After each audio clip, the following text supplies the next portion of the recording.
पर समझानी वॾी आहे। त हिकिड़े जंगल में शींहं बघड़ गिदड़ ये टे रहंदा पाण में यार। शींहं शिकार कयो अंधारी मुंहं में टे शयूं मारे, हिकिड़ो जंगली गधो मारे, हरणी मारे, जंगली सिहड़ मारे। बघड़ के चई यार तू वॾो असांजो क़ाबिल माण्हू आहे, महिरबानी करे हे विरहा सही नमूने सां। टे शिकार हिन केर केर कहिड़ी शइ खाए पाण में दोस्त विरहायूं न। चए हा सही शिकार ख़ुदि विरहायो पियो आहे, तव्हां वॾा हो, हे गॾो बि वॾो आहे, तव्हां मज़े सां हिनखे खायो।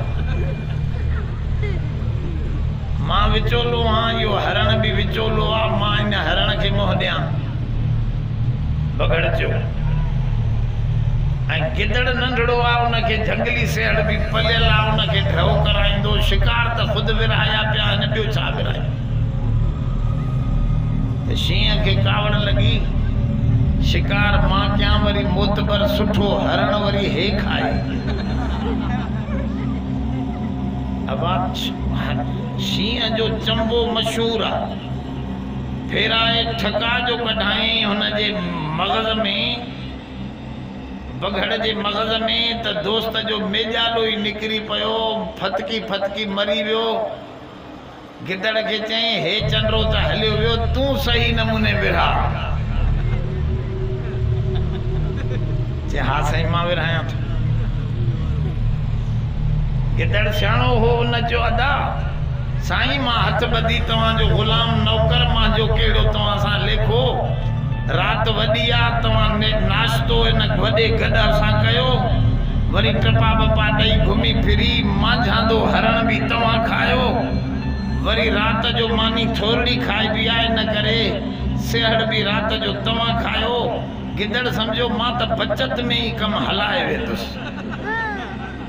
सभु फ़ैसिलो कयईं त तुंहिंजा, सभु फ़ैसिलो कयईं त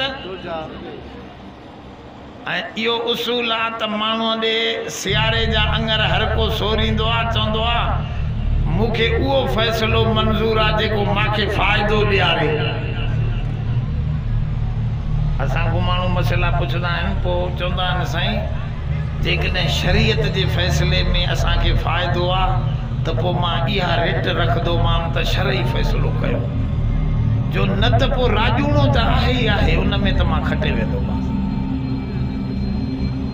सम्झो था न, माण्हू फ़ाइदे जे कढ हूंदो आहे।